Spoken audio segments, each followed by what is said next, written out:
Salut, ici Marianne l'agroforestière et tu écoutes l'épisode 5 de l'agroforestière en solo pour les podcasts agricoles du Québec. Cette semaine, je te parle de deux animaux qui ont changé le cours de l'histoire et le segment Je suis dans la merde est de retour.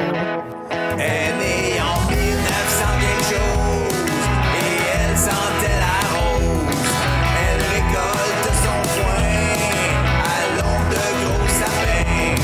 Amoureuse des abeilles, elle en perd son sommeil. C'est Marianne Brière,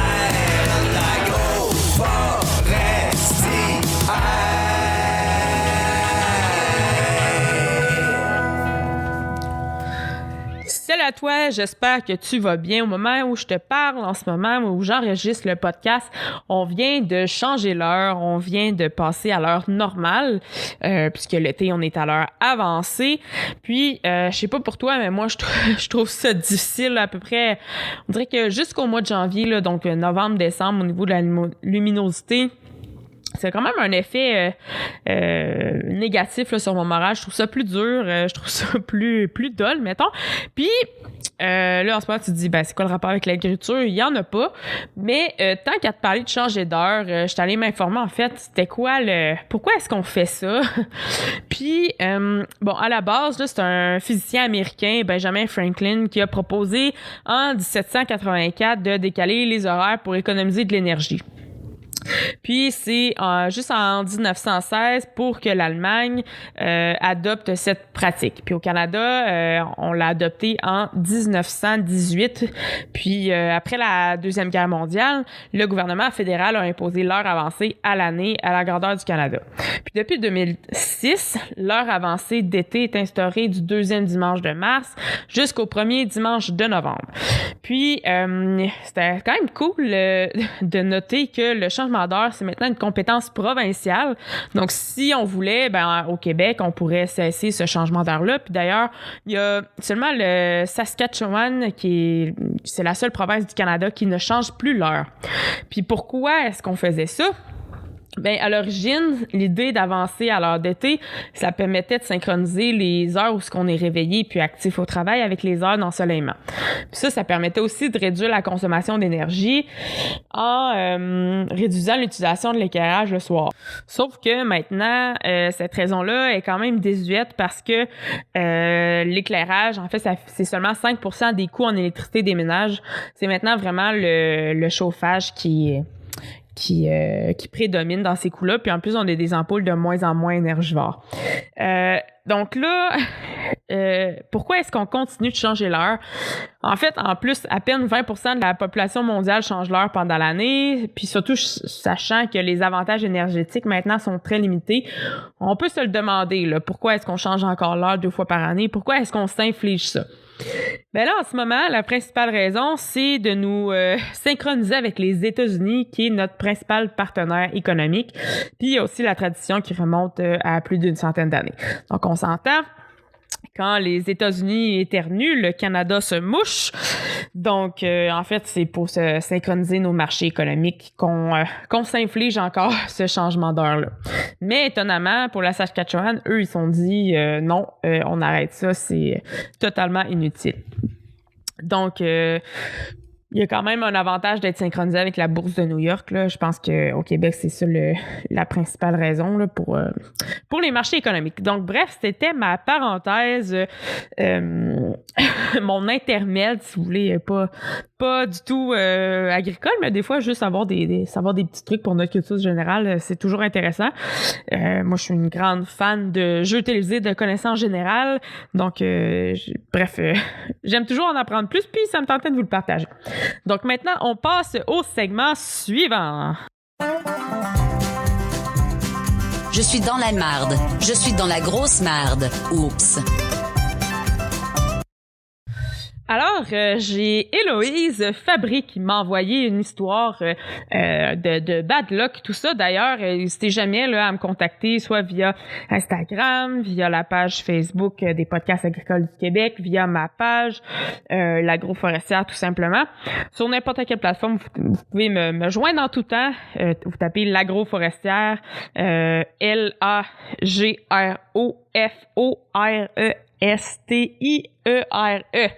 Donc, l'agroforestière, comme ça se prononce, pour m'envoyer soit des témoignages au niveau de si vous êtes si t'es une femme en agriculture, puis que t'es arrivé une histoire, puis tu souhaites la partager. Puis je peux garder toujours l'anonymat, là, je suis pas obligée de nommer le nom, mais quand c'est des choses drôles, là, je me permets quand même de nommer le nom.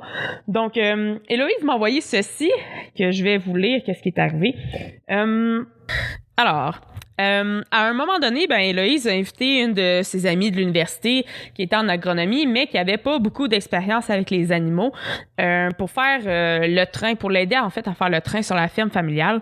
Puis ce soir-là, elle avait convenu, sa sœur et elle, que c'était Héloïse qui faisait la ration des vaches pour prendre le temps d'expliquer à son amie la routine de base de c'est quoi faire le train sur une ferme. Puis avec leurs installations, c'était plus relax de faire la ration par rapport à faire la traite. Donc là, Héloïse a commencé la ration, puis pendant ce temps-là, il n'y avait pas d'autoration. Donc, il devait partir, arrêter les vis, les débouleurs, tout ça manuellement. Quand que c'est inscrit qu'il y avait la bonne quantité, en fait, sur la balance. Puis là, elle était toute énervée de montrer ça à son amie. Puis le dernier ingrédient à mettre dans la ration, c'est l'eau. Fait que là, elle part l'eau, puis au lieu d'attendre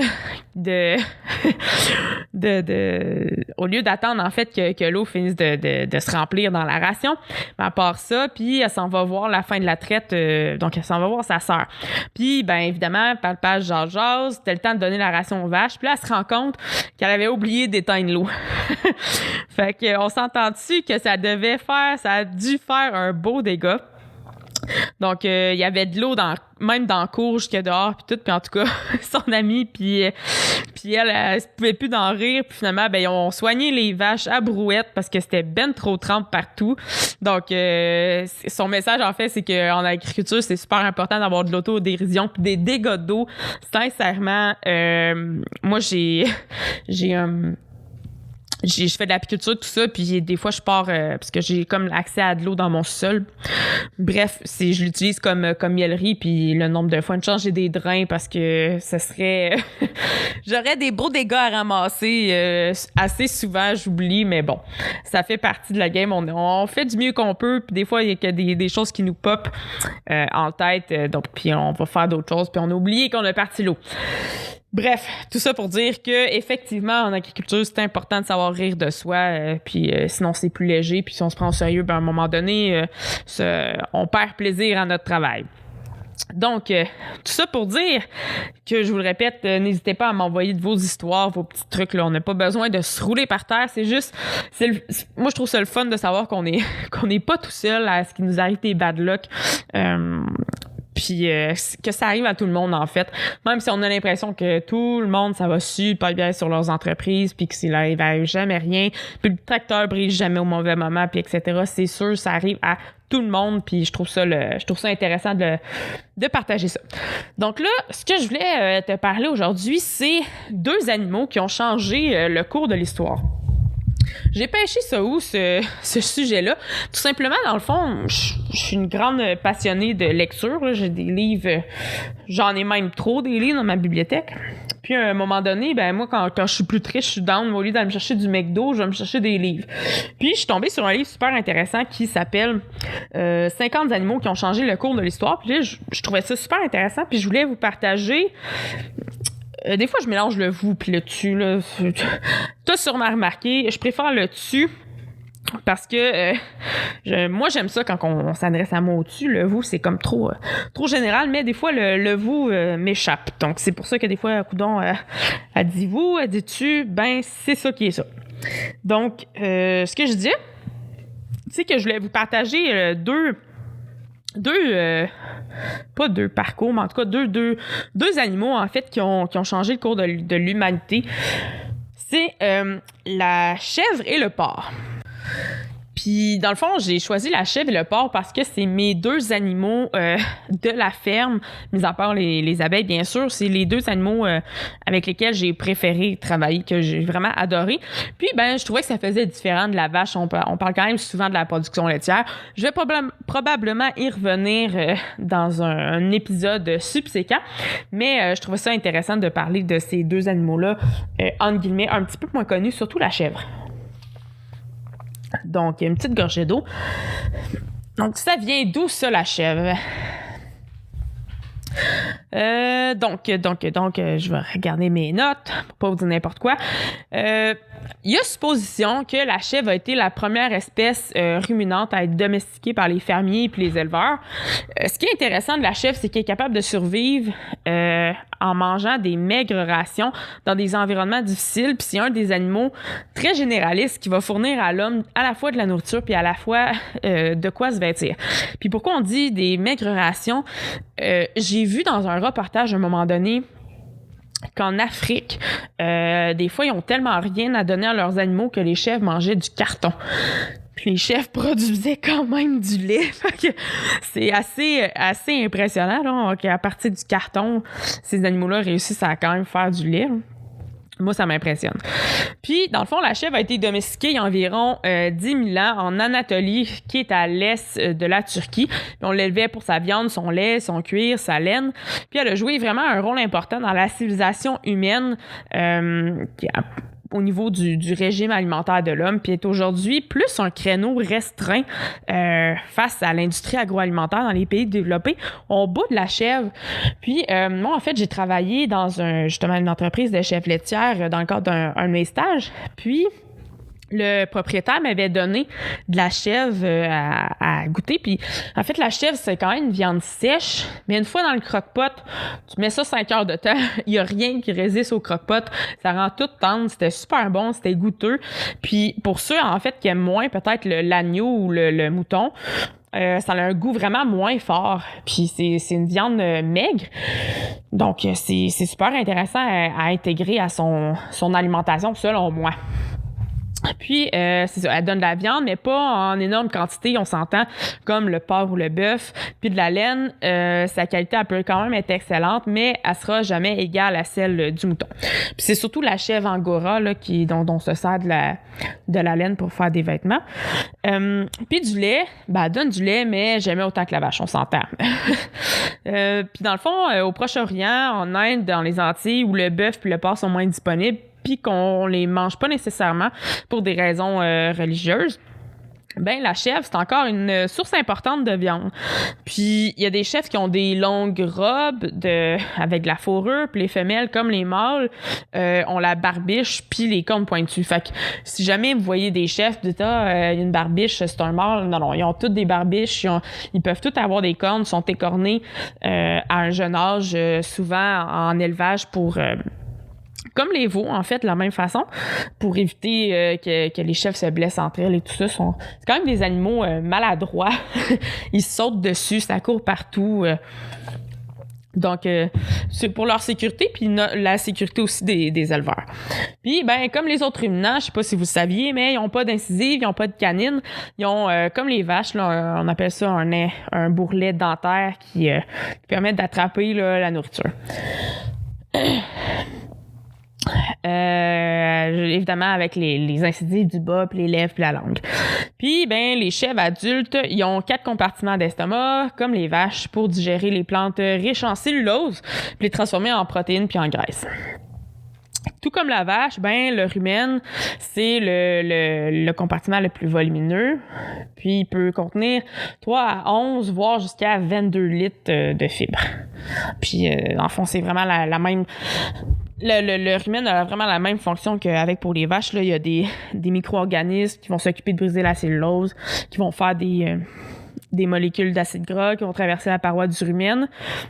Puis on a le réticulum qui se trouve en dessous de l'entrée de l'œsophage dans l'estomac, qui s'occupe de filtrer les grosses particules pour qu'elles retournent dans la bouche de l'animal pour qu'il continue à ruminer.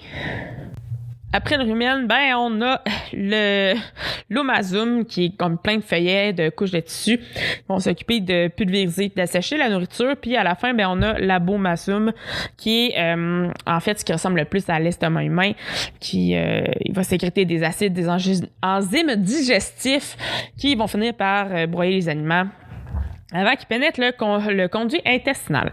Puis les chèvres, c'est vraiment des brouteuses assez exceptionnelles.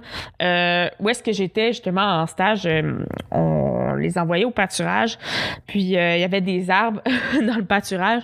À la fin de l'été, il y avait plus d'écorce du tout sur les arbres, sur les branches. Bref, c'est assez impressionnant ce qu'ils peuvent manger. Souvent, si on mettait les balles de paille un peu trop proches, il y avait accès au plastique, puis les chèvres se mettaient à manger du plastique. Mais de la fétuque qu'ils aimaient moins, ça, c'est pas bon, de la fétuque. Ça, là, il en boudait, mais du plastique, ça, c'est bon en Christie. Puis, c'est ça, c'est des animaux qui mangent vraiment n'importe quoi, là, c'est impressionnant. Puis, mais sont attentives à ce qu'ils mangent. Ils vont pas manger ce qui est sale, piétiné, de mauvaise qualité. Puis pourquoi est-ce qu'on peut pas donner de RTM aux chèvres? C'est parce que c'est vraiment des championnes du tri. Mais en même temps, ils mangent n'importe quoi. C'est ça qui est, qui est un peu... Ben, ils mangent n'importe quoi. Ils peuvent manger du plastique, mais ils vont trier. Puis ils peuvent aussi manger des chardons, des ronces, des brindilles, de l'écorce, comme j'ai dit. Puis même certaines plantes toxiques là, par rapport aux autres ruminants. C'est des animaux super intelligents, puis ils peuvent, comme j'ai dit, ils peuvent grignoter de tout. Même des cartons et des boîtes de conserve. Fait que c'est pas super nutritif là, du carton.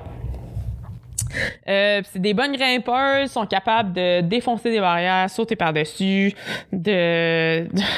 d'embarquer sur des arbres. Bref, c'est des animaux, des drôles d'animaux, mettons. Un fait intéressant, je sais pas si vous connaissez la chèvre myotonique. Vous avez sûrement vu ça, là, des vidéos sur YouTube, que la chèvre elle a peur de quelque chose, puis là, elle tombe par terre, puis elle bouge plus. Ça, en fait, c'est la chèvre myotonique, puis c'est une race américaine que les muscles vont tétaniser pendant une dizaine de secondes quand elle est surprise. Puis ça, c'est pas douloureux, mais ça fait tomber l'animal sur le côté. C'est dû à un défaut héréditaire qui est appelé la myotonie congénitale. Puis quand ils sont surprises, les jeunes chèvres vont raidir puis tomber. Puis quand ils sont plus âgés, ils apprennent à écarter les jambes ou à s'appuyer sur un objet même pour éviter de tomber.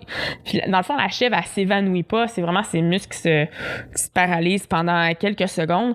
Puis, pourquoi est-ce qu'il y a même aux États-Unis des éleveurs qui se spécialisent dans ce type de chèvre-là? Parce qu'ils développent plus de muscles, un peu comme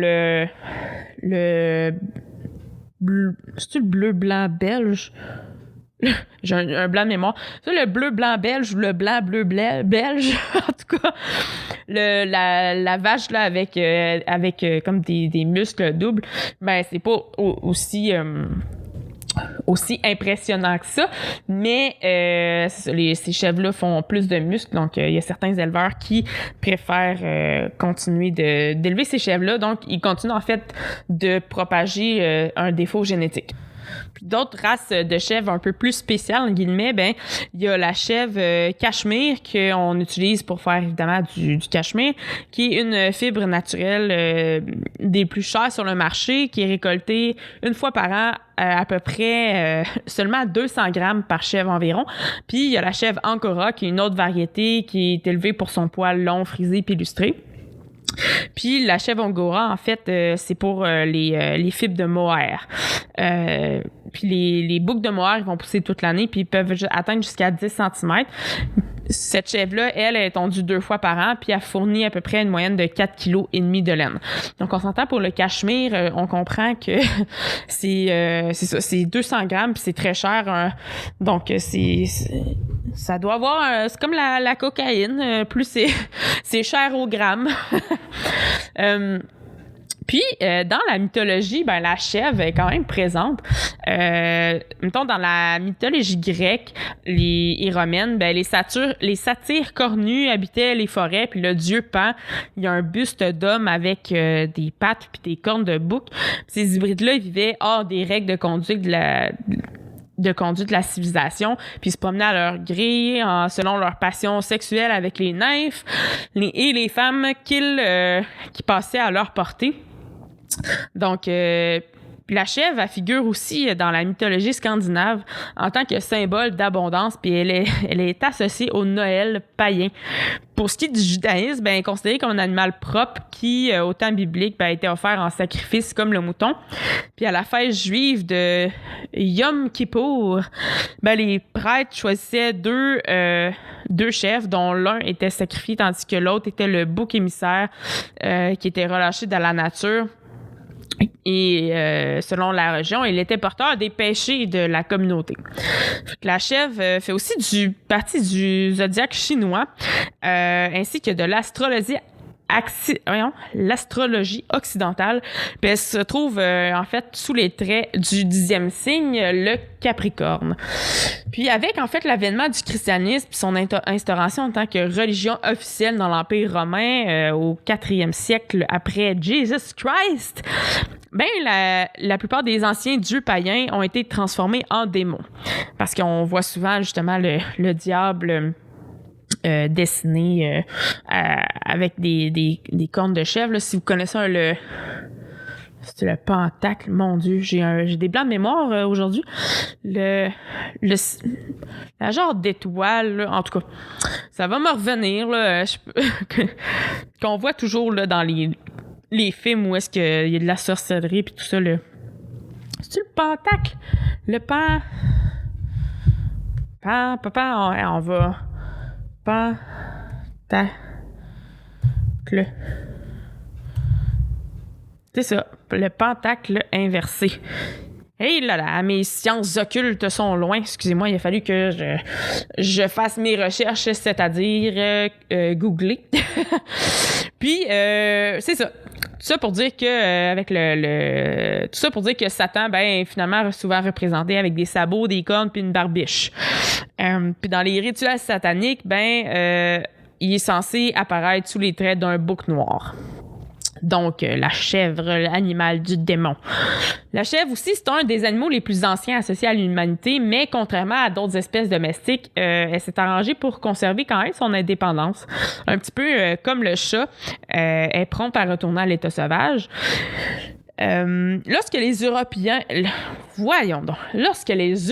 ont commencé à explorer puis à coloniser le monde autour du 16e siècle, ils en ont emmené dans leurs expéditions, ils ont emmené des chèvres, puis il y a des grandes populations de chèvres sauvages qui se sont établies en Australie, en Nouvelle-Zélande et aux îles Galapagos.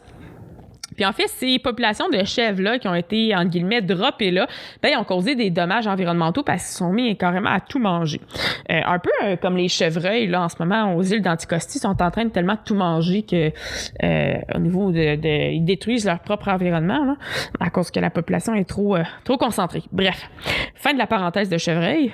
D'ailleurs, la chèvre, c'est comme un petit chevreuil. C'est justement, pour le goût de la viande, ça peut être comparable.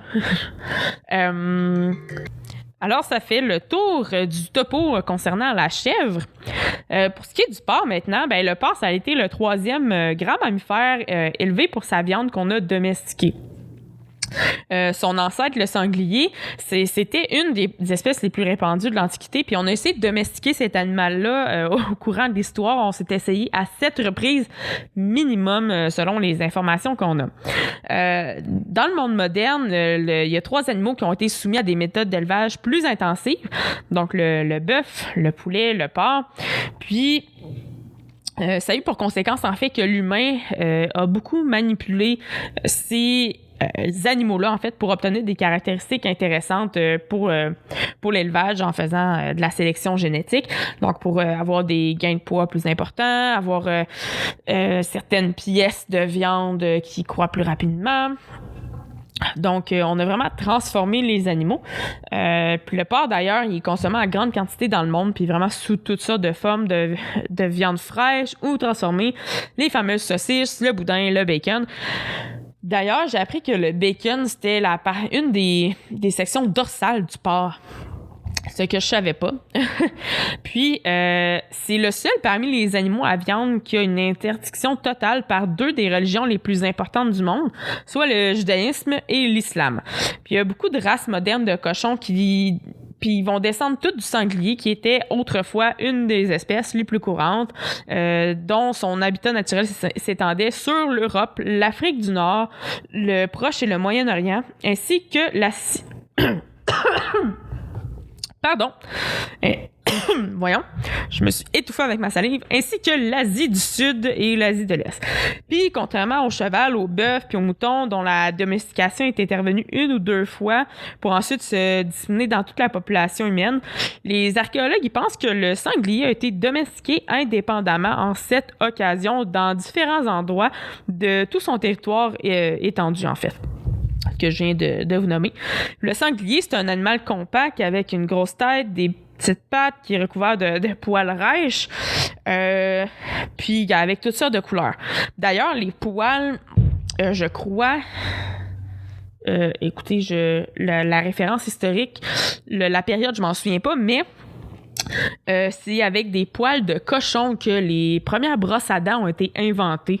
Donc, petit fun fact. Mais bon, c'est ça. Je me rappelle pas de la date, mais ça doit être au cours des années 1400, 1500, quelque chose du genre. Puis, on parle encore là, du sanglier ici. En fait, c'est ça.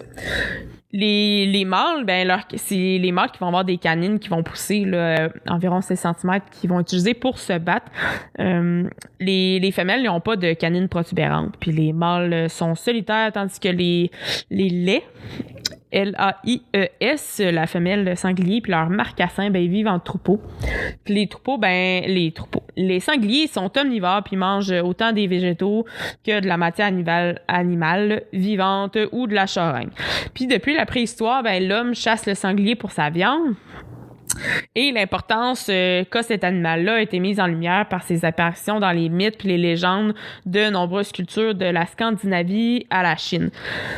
Puis c'est un adversaire relativement redoutable pour le chasseur qui est juste armé d'un petit arc de lance puis de flèches. Puis l'animal, en fait, il charge, il peut blesser les hommes, tuer les hommes en les encornant avec leur défense. Dans la mythologie grecque, plusieurs sangliers monstrueux se déchaînaient à travers le pays qui détruisaient les récoltes et terrifiaient la population. Puis Artémis, la déesse de la chasse, a envoyé le sanglier géant d'Érimante punir le peuple d'Arcadie. Sa capture a été l'un des 12 travaux d'Hercule, puis la déesse, plutôt susceptible mais contente de ne pas avoir reçu suffisamment d'honneur de la part du roi d'Étolie, a envoyé également un sanglier d'Érimante pour ravager son royaume. La bête a été chassée par un groupe de héros dont certains faisaient partie des Argonautes. Mais fait étrange pour un mythe grec macho que c'est une héroïne atalante qui a blessé la première, le sanglier, et qui a gagné sa peau en récompense. Donc, les femmes, on était là pour sauver le cul des messieurs. là, les gars, fâchez-vous pas, vous avez chacun votre heure de gloire. Donc, voilà. Les archéologues, ils pensaient que le sanglier avait été domestiqué à 2 endroits, soit la Chine puis l'est de la Turquie. Il y a comme 12 à 13 000 ans. Puis la pratique de l'élevage de sangliers s'est progressivement répandue dans les régions voisines. Par contre, il y a des récentes études sur l'ADN des porcs qui ont laissé entrevoir une image vraiment différente puis assez inattendue. Ça a remis vraiment en question toutes les théories existantes sur la domestication animale. Il y a des chercheurs qui analysaient l'ADN de races modernes de cochons issus de régions différentes. Puis ont découvert que chacune était reliée à des populations locales de sangliers. Puis les archéologues pensaient que les fermiers turcs du néolithique avaient emmené leurs animaux domestiques à travers l'Europe, mais c'est prouvé maintenant que les porcs européens ont une relation proche avec les sangliers européens. Fait que ça veut dire qu'à côté des 2 zones initiales de domestication, il y a une équipe de travail de l'Université de Durham au Royaume-Uni qui en a ajouté 5 zones. Donc, c'est pour ça qu'on a essayé de domestiquer le sanglier 7 fois. Sanglier / le cochon. Puis, dans le fond, le cochon a des maladies comme tout autre animal. Puis, en fait, pour les autres animaux domestiqués puis élevés au début de la transition du chasseur-cueilleur à l'agriculteur, il y a une théorie qui émettait que la possibilité que les sangliers aient joué un rôle dans leur propre domestication. C'est les animaux les moins craintifs, les moins agressifs qui auraient été attirés par des tas de déchets laissés par l'homme, puis ce serait progressivement été intégrés aux communautés humaines de la même façon que les chiens et les chats l'ont fait. Les premiers cochons ont été élevés pour leur viande, comme ils le sont encore, évidemment, mais également pour leur peau qu'on transformait en chaussures, en boucliers, en récipients. Les os servaient d'armes, d'outils. Justement, le poil pouvait servir de brosse. Puis avant l'invention du plastique, j'ai retrouvé ma note sur la brosse à dents. C'était le matériau favori pour la fabrication des brosses à dents. Les races de porcs ont été sélectionnées pour leur taille, pour leur peau, puis en fait, avec la domestication, ils ont fini par perdre leur défense, contrairement aux sangliers. Vous allez voir où est-ce que j'arrive avec la maladie. Les cochons étaient élevés en plein air avant, sous la surveillance de gardiens, puis ils mangeaient ce qu'ils trouvaient, ils recyclaient les déchets, les charognes, ils mangeaient des racines, tout ça. Mais depuis quelques années, on les a élevés de manière intensive, comme je disais tantôt, dans des fermes industrialisées. Ça a posé à la fois problème pour le bien-être animal, la santé humaine, à cause de l'utilisation des antibiotiques et des hormones de croissance. Ce que maintenant, c'est beaucoup plus réglementé. Donc là, ici, je ne fais pas... je parlerai de l'élevage porcin une autre fois. Au niveau... j'ai beaucoup de choses à dire au niveau du bien-être animal. C'est pas toujours qu'est-ce qu'on croit, qu'est-ce qui est bon. Mais bon, je reviens à mes moutons, ou plutôt à mes cochons. Les porcs qui sont issus de ces fermes-là, ils ont été identifiés comme porteurs d'une infection nosocomiale qui s'appelle le SAMR. Puis l'OMS a déclaré en 2019 que l'épidémie de grippe porcine H1N1 était devenue une pandémie mondiale. Je m'excuse, je parle de pandémie. Ce n'était pas... Donc, mais bon, ça fait partie de l'histoire, j'ai pas le choix de le mentionner. Puis ce virus-là, c'était une combinaison qui incluait du matériel génétique de 4 sources différentes, les grippes porcines et aviaires d'Amérique du Nord, la grippe humaine puis la grippe porcine eurasienne. Puis, en fait, ce qui arrive, c'est que les porcs, je sais pas si vous saviez, mais on pouvait utiliser le porc, entre autres des cœurs de porc, pour faire des transplantations dans des humains. Donc, on a quand même une proximité avec le porc au niveau de notre ADN. Puis, petite anecdote, quand je travaillais en production porcine, je travaillais dans une maternité porcine, il y a eu comme une petite saison de grippe porcine, mais tu sais, sans plus, là, les truies toussaient puis tout ça. Puis, il y a une semaine, les employés, on était une dizaine, on était tous KO. Donc, on aurait possiblement attrapé le petit virus qui courait là, dans la... C'était pas le H1N1, là, loin de là. Mais tu sais, c'était peut-être comme un petit rhume de porc qui nous a été transféré parce qu'on était sur le cul, là, tu sais, se coucher à 7 heures, puis te relever à 5 heures le lendemain, puis t'es encore fatigué, là. Donc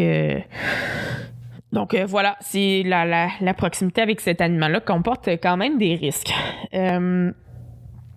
Puis la maladie, la H1N1 est apparue au Mexique en avril 2009, puis elle s'est diffusée quand même rapidement à travers les États-Unis. Puis en Europe, M. Obama a déclaré que la H1N1 était maintenant une urgence nationale. En 2010, l'OMS a confirmé que cette maladie-là avait touché 214 pays, puis provoqué quand même la mort de plus de 18 000 personnes par des complications respiratoires à travers le monde. Donc là, on ne part pas de débat sur ce qui commence par C puis finit par Ovid-19. Bref. Donc, la proximité quand même avec les animaux comporte certains risques pour la santé humaine, puis l'introduction des cochons dans des régions du monde dont ils ne sont pas originaires a mené à des graves dégradations environnementales puis à même des extinctions d'espèces locales.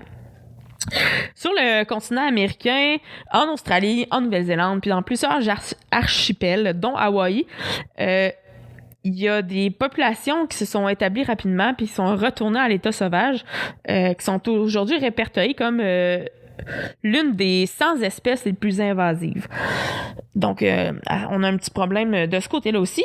Puis, ils ont été reconnus comme facteurs majeurs d'extinction, de modification de l'écosystème qui transforme le territoire, qui provoque, entre guillemets, un changement dans la succession et la composition des plantes et une diminution de la faune indigène dépendante de l'habitat d'origine. Donc, le cochon, ça fait du dégât. Fait que tout ça pour dire que la viande de porc, ben ça peut se manger, ça peut toutes sortes de trucs. Puis ben avant l'invention du réfrigérateur, on utilisait le salage et le fumage afin de produire divers types de jambon ou de bacon. Puis c'était des aliments de base, en fait, du régime occidental, puis c'est le premier qu'on retrouve en salade puis dans les sandwichs. La bonne vieille sandwich au jambon que t'apportes à l'école primaire dans ta boîte à lunch. Puis le second, là, on retrouve en petit déjeuner, là, incontournable aussi, là, au petit déjeuner britannique. Mon Dieu, j'ai une petite bulle de cerveau. Excusez-moi. En Europe continentale, ben le porc, c'est l'ingrédient principal de la charcuterie.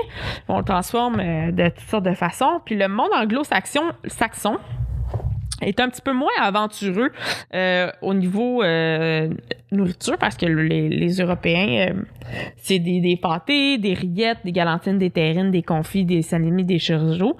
Puis les anglo-saxons, ben c'est surtout des types de saucisses qui sont promptes à exploser sous la friture. Puis, ben, tout le monde connaît le fameux hot dog, que tout le monde pense que c'est une invention américaine, mais c'est plutôt une invention allemande qui remonte au 15e siècle. Puis, enfin, ben, on a la côtelette, qui est l'ingrédient principal de la conserve Spam. Excusez-moi, ça me levait le cœur, ça doit être un hasard.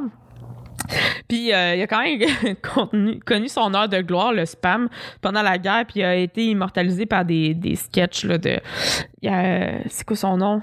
Des Monty Python, intitulés Spam, Spam, Spam. Probablement que ce sketch-là se trouve sur YouTube quelque part.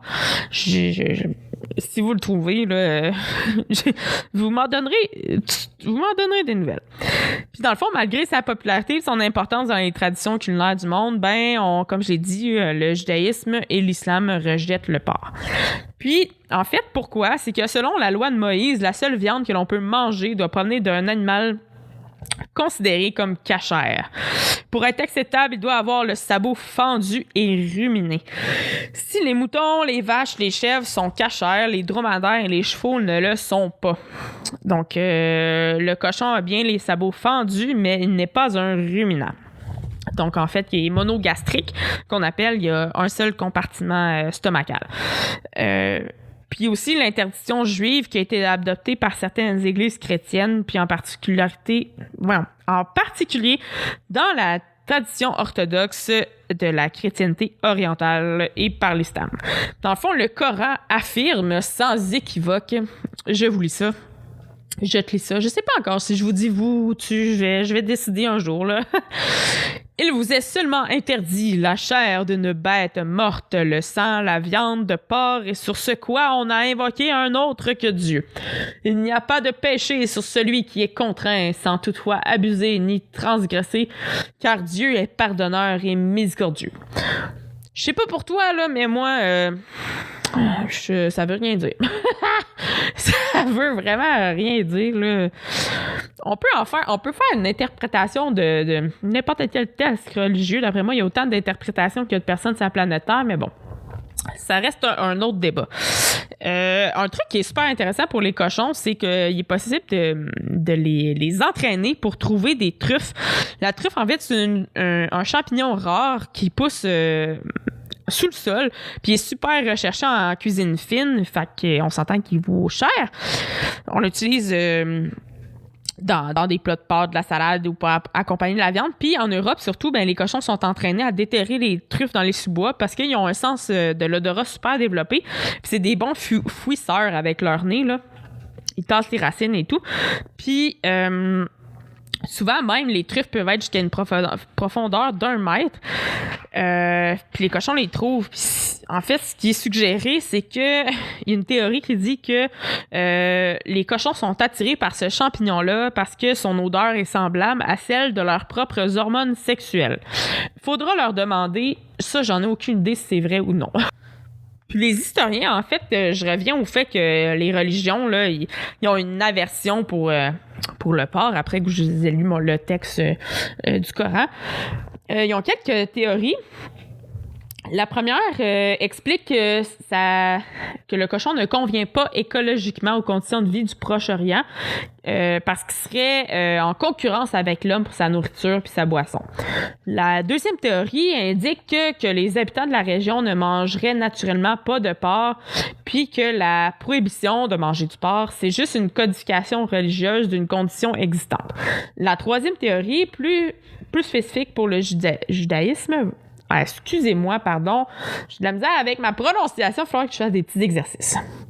Donc, la troisième théorie, plus spécifique au judaïsme, dit que l'animal est associé à l'occupation de la Palestine par les Grecs et les Romains, puis à la profanation du temple de Jérusalem. Donc, bien que possible, ces explications-là sont pas super plausibles. Puis, il y a un grand philosophe et savant juif qui s'appelle Maïmonide qui a avancé que ce qui semble être la raison la plus logique, là, c'est qu'il suggérait que la viande des animaux considérés comme non cachère était indigeste et malsaine. Donc, en fait, on a fait croire aux gens, un peu comme quand que la religion chrétienne vendait des places au paradis, on a fait simplement croire aux gens que c'était pas de la bonne bouffe.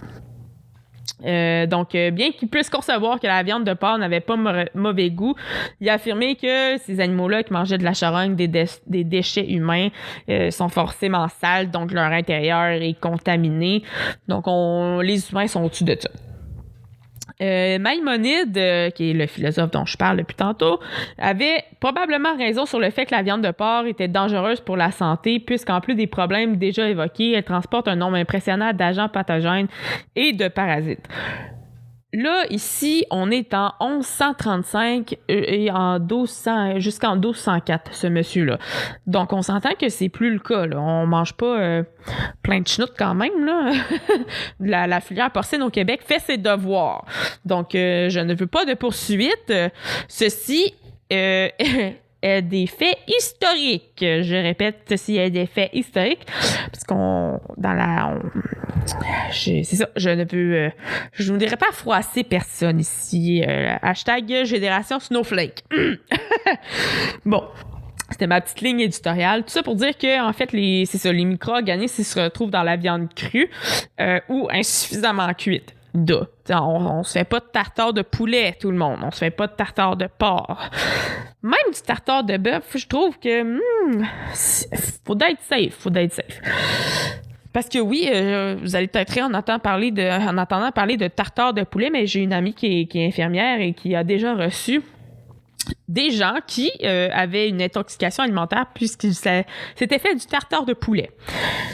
Donc, je vous apprends que le poulet est possiblement porteur de salmonelle. Il faut le cuire. On ne mange pas du poulet cru. Donc, fin de la parenthèse. Donc, c'est ça. Si il n'est pas cuit, tu peux avoir la bactérie E. coli, la listeria, la salmonelle, la yersinia. Bref, toutes des petites bactéries avec des super beaux noms. Puis le cochon aussi, il est porteur de certains parasites que je nommerai pas parce que c'est écœurant des parasites, tout simplement, pour pas que ça commence à vous gratter non plus. Puis, en fait, il y a 2 infections qui sont les plus dangereuses qui peuvent être transmises là, par la viande de porc, sont la trichiose causée par l'ascaride puis la cystécose due au Taenia solium. Mettez-vous pas à chercher ça sur Internet. Ce sont 2 parasites. Je ne conseille pas ces recherches si vous ne souhaitez pas faire de cauchemars. Et bref, tout ça pour dire... parce que, vous savez, en parlant de parasites, je vais faire un petit intermède. Étant donné que j'ai une formation en technique de santé animale, j'ai eu des cours sur les parasites. Puis le symptôme le plus fréquent d'une infection parasitaire, je sais pas si tu sais c'est quoi, c'est l'absence de symptômes. Donc, ne paniquez pas. Mais tout ça pour dire que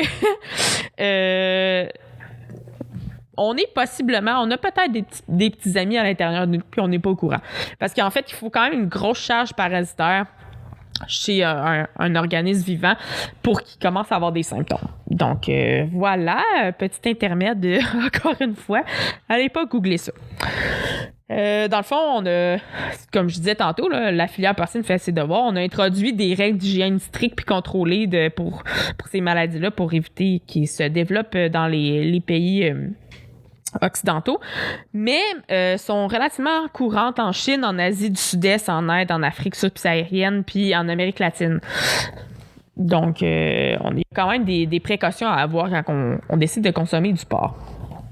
D'ailleurs, je pense que c'est une de ces raisons pourquoi le Japon importe notre porc à nous, Québécois, plutôt que le porc de la Chine. Ça vient de me sonner une cloche. Si ces trucs-là foisonnent encore en Chine, je comprends le Japon de vouloir faire des affaires avec nous plutôt, même si on est plus loin. Mais avec le miracle du sous-vide... excusez, j'ai eu un hoquet. Avec le miracle du sous-vide, on peut faire des exportations de viande prête à cuire quasiment, c'est assez impressionnant. Donc, ça fait le tour de ce de quoi je voulais te parler.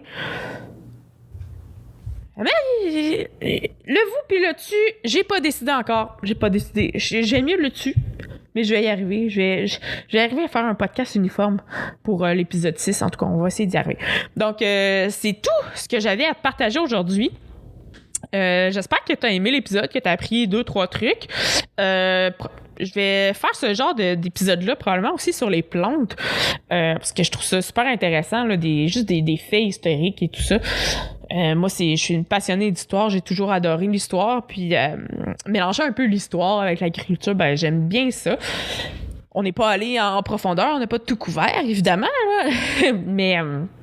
c'est quand même intéressant de savoir un petit peu qu'est-ce que les humains avant nous pensaient, puis qu'est-ce qui... Justement, le fait que la chèvre est liée aux démons et tout ça, moi, c'est des choses qui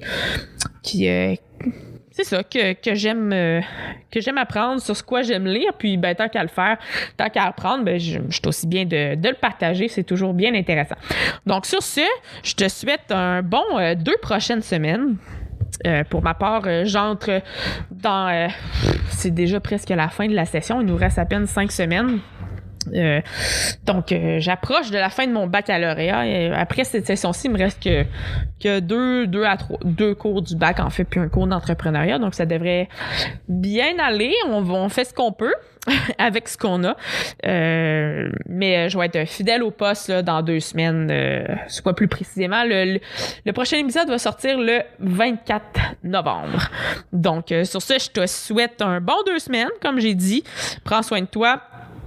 Puis, s'il y a quoi que ce soit, n'hésitez pas à me contacter.